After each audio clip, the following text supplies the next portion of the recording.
I pulled a dying man from the water with nothing but a wooden pole, and he destroyed everything I thought I knew about mercy. Let me tell you something about drowning men. They don't look like they're drowning. They look like they're dancing with something invisible, something that whispers promises they can't refuse. I know this because I watched one drown. Well, almost. But here's what you need to understand before I tell you what happened next. And trust me, you're not ready for what happened next. You need to know who I was before that day. Before the river changed me. Before I learned that saving someone's life doesn't make you a hero. Sometimes it makes you a weapon.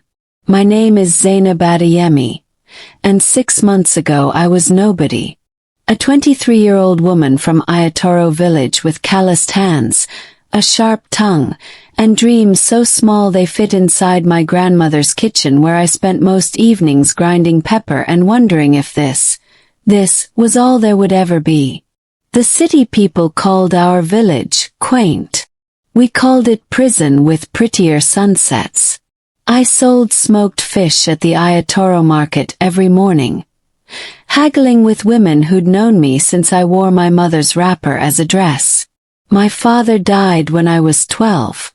Malaria, they said, though we all knew it was poverty wearing a medical mask. My mother followed him 3 years later, her heart simply deciding it had carried enough. So I lived with Grandma Aya Agba, who believed 3 things absolutely: God, hard work, and that the Osun River behind our village held secrets older than memory. That river has a mind, she'd say, stirring her bitter leaf soup with hands that had seen 72 rainy seasons. Takes, gives. It remembers everything. I thought she was just old. I was wrong about that too. The day it happened started ordinary. September heat pressed down on Lagos State like a flat iron, making the air shimmer above the dirt road that separated our village from the main highway. I'd gone to the river to wash clothes. My faded Ankara blouses, Grandma's wrappers, the threadbare towels we'd used since forever. The Osun River wasn't like the rivers you see in travel magazines. It was brown, honest water that didn't pretend to be anything except what it was. A working river that fed families and swallowed secrets in equal measure. I was on my knees, scrubbing a stubborn palm oil stain when I heard it. A sound that didn't belong. Splashing. Desperate. Won't. I looked up. 50 meters downstream, a man was in the water. Thrashing. His arms carved panicked arcs through the current, and even from that distance, I could see the terror blanking his face. That terrible realization that the world was going to continue without him. My body moved before my mind caught up. There was a long bamboo pole propped against the iroko tree where fishermen left their tools. I grabbed it, my heart slamming against my ribs so hard I thought it might crack through. "Hold on!" I screamed, though I don't know if he heard me over his own drowning. I ran along the bank, my wrapper slapping wet against my legs, thorns from the bush path biting my ankles. The current was pulling him away, pulling him under, and I knew. I had maybe 10 seconds before the river claimed him permanently. I planted my feet in the mud where the bank curved inward, creating a natural catch point. The bamboo pole felt impossibly light in my hands, like it weighed nothing, like it was meant for this exact moment. "Grab it!" I thrust the pole toward him just as his head went under. His hand shot up, blind, desperate, and found the wood. Pulled. God, I pulled with everything. Every morning I'd carried water. Every afternoon I'd hauled fish crates. Every year I'd wondered what strength was for. It was for this. For this singular moment when another human life hung on whether my muscles remembered how to hold on. The man came toward me like a hooked fish, gasping, coughing brown water. His expensive-looking shirt plastered to his chest. I dug my heels deeper into the mud, leaning back, letting my weight do the work, and slowly, so slowly it felt like time was mocking us, I dragged him to the shallows. He collapsed onto the bank, vomiting river water and terror.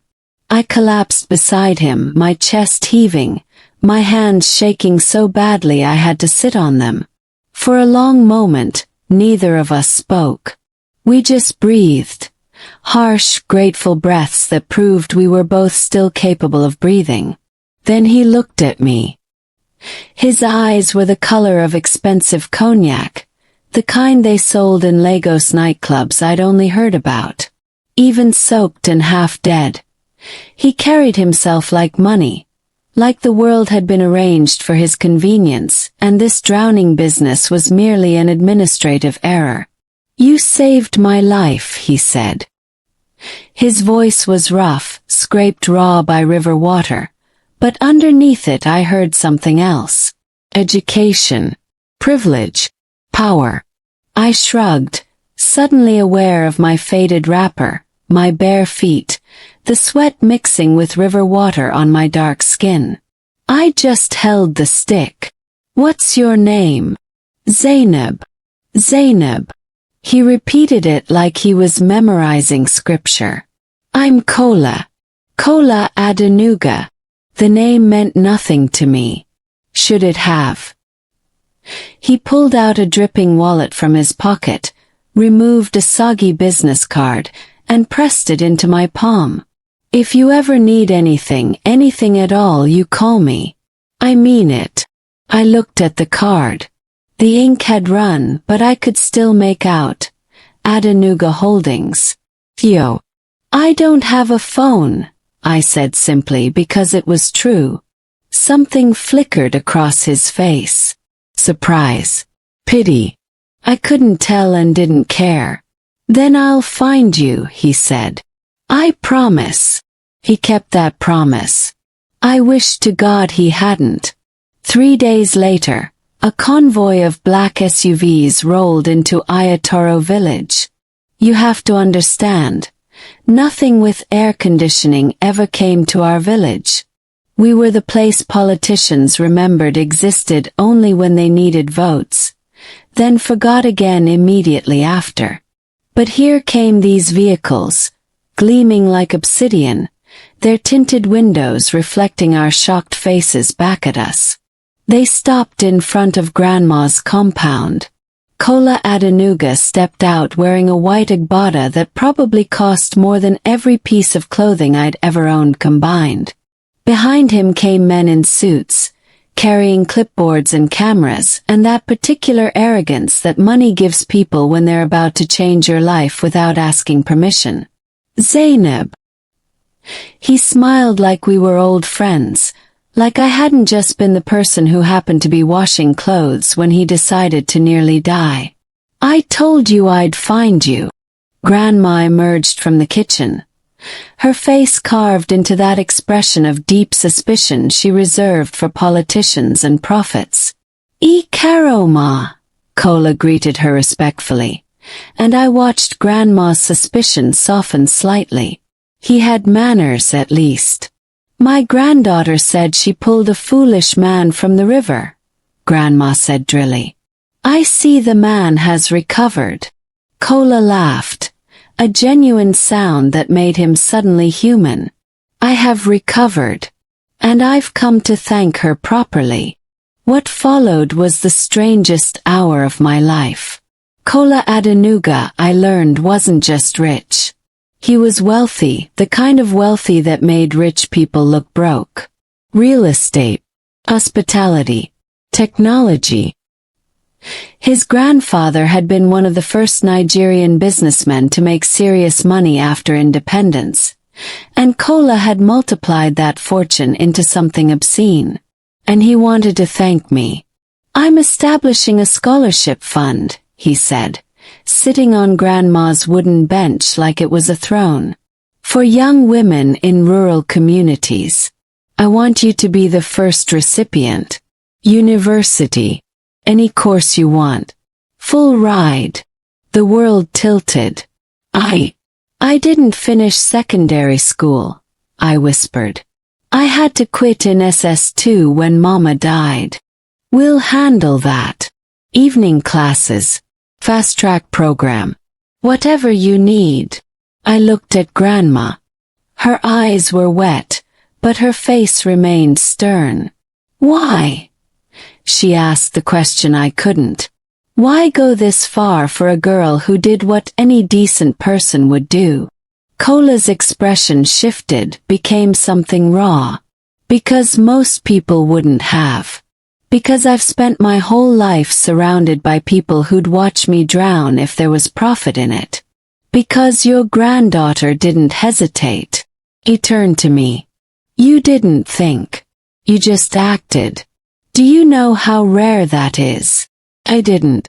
I was too busy trying to breathe through the possibility that my life, my small, predetermined life, might actually change. There's one more thing, Kola said, and something in his tone made my stomach tighten. The river where you saved me. That land. He paused. I'm buying it. What? Grandma stood so fast her wrapper nearly came loose. For development. Resort. Inn. Tourism. It'll bring jobs, infrastructure, real money to this community. That river is sacred. Grandma cut him off, her voice sharp as broken glass. It belongs to our people. It has belonged to our people for generations. With respect, Ma, it belongs to the government on paper. And the government is willing to sell. The warmth drained from the room like someone had opened all the windows to winter. I'll make sure the community benefits, Kola continued quickly. Fair compensation. Employment priorities. This is an opportunity. This is a mistake, Grandma said quietly. That river is not for sale. Some things are worth more than money. Everything has a price, Kola replied, and for the first time I heard what wealth had done to him. That certainty. That unshakable belief that the world was simply a matter of finding the right amount to pay. I should have said something then. I should have chosen.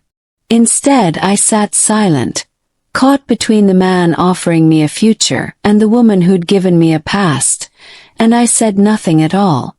That silence would cost me everything. The next 6 months were a fever dream. I enrolled in evening classes. Started university preparations. Kola's company paid for everything. Books, transport, a modest stipend that felt like a fortune. The village watched with mixed feelings. Pride that one of theirs was rising, resentment that I was rising because of him. Because construction had started. The sacred Osun River was being destroyed. Bulldozers, excavators, cement mixers. They carved into the land like surgeons removing something precious. And every day I watched Grandma age a little faster. They're not just taking the river, she said one evening, her voice hollow. They're taking our memory, our history. The place where your grandfather proposed to me. Where you learned to swim. Where we've buried umbilical cords of newborns for 300 years. But the jobs, I started weakly, will disappear the moment the resort is built and they hire people from Lagos who speak better English, she finished. This always happens. They promise. They leave. And we're left with concrete where water used to run. I wanted to argue. I wanted to defend Kola, who'd been nothing but generous, who called me weekly to check on my progress, who genuinely seemed to want to help. But I couldn't. Because deep down, beneath the gratitude and the excitement and the hope, I knew Grandma was right. I just didn't want her to be.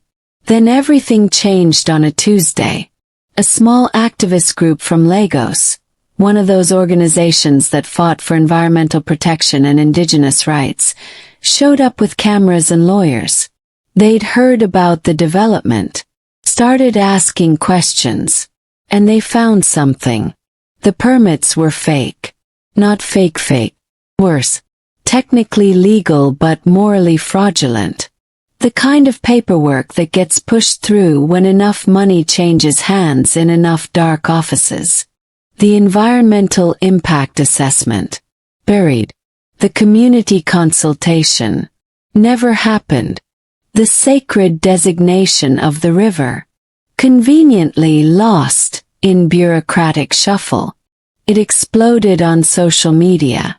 News trucks descended on our quiet village like locusts. Suddenly everyone had an opinion about rich men and poor communities and who had the right to water. And Kola called me. "Zainab, I need you to understand." His voice was strained, defensive. "I did everything by the book. If there were irregularities, I wasn't aware." "You should have been," I said quietly. "I'm not the villain here." "Then who is?" Silence. "The people I trusted to handle this properly. My legal team. The government officials who gave assurances." "So you're a victim." I couldn't keep the edge from my voice. "I'm a man who tried to do something good and got caught in a system I didn't create. That river wasn't yours to develop. No matter how clean your papers were. I gave you everything." "No," I interrupted, and something broke open inside me. "You gave me a debt. And now you want me to pay it by staying quiet. That's not fair. Neither is bulldozing sacred land and calling it progress." Hung up. My hands were shaking. Not from fear. From clarity. I knew what I had to do. The protest started small. Just grandmothers and a few young people who hadn't left for Lagos yet. We stood at the construction site with handmade signs and righteous anger and absolutely no idea how to fight a billionaire. But we showed up. Every day for 3 weeks we showed up. The media loved it. "Village girl who saved billionaire now fights him." Made for excellent headlines. My face was everywhere. People called me brave. Called me an ingrate. Called me a hero and a traitor in the same breath. Kola tried to reach me 17 times. I didn't answer. What could I say? "Thank you for my education while I burn down your empire." The activists dug deeper. Found more. Shell companies.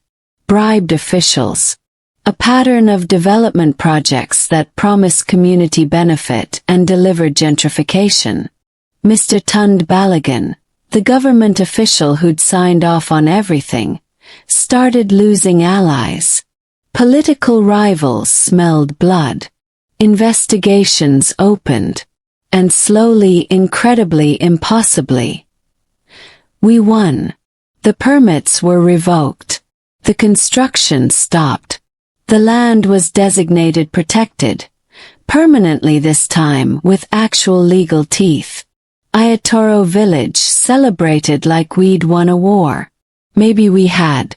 6 weeks after the victory, Kola came back. No convoy this time. Just him driving a modest Honda, looking tired in a way that expensive clothes couldn't hide. I met him by the river. A river. It was healing slowly the way wounded things do when given space.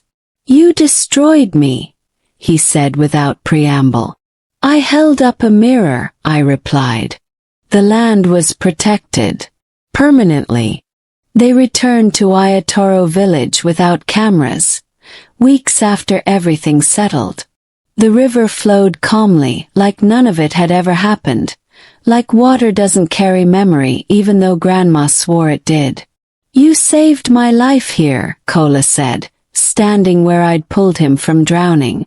I shook my head. "I just held the stick." He smiled, sad and genuine. "Sometimes that's enough." As the sun dipped low, painting the river gold and crimson, I stood barefoot by the water's edge. The same spot where I'd washed clothes that ordinary day. Where everything changed. I wasn't fighting the current anymore. I was moving with it. Grandma came and stood beside me, her hand finding mine. Some people say the river saved a man that day, she said quietly. Others say it created a woman. Thought about that. About the girl who'd held a stick without thinking. About the woman who'd held her ground despite everything. Maybe, I said, it did both. The river flowed on, carrying our reflections downstream, carrying our stories to somewhere we'd never see, but knowing, absolutely knowing, they'd reach whoever needed them most. Because that's what rivers do. They take. They give. They remember everything. And sometimes, if you're brave enough to hold the stick, they teach you that saving someone doesn't mean surrendering yourself. Sometimes it means becoming someone worth saving. If you would have held that stick too, comment, Mr. Promsey, you made my day.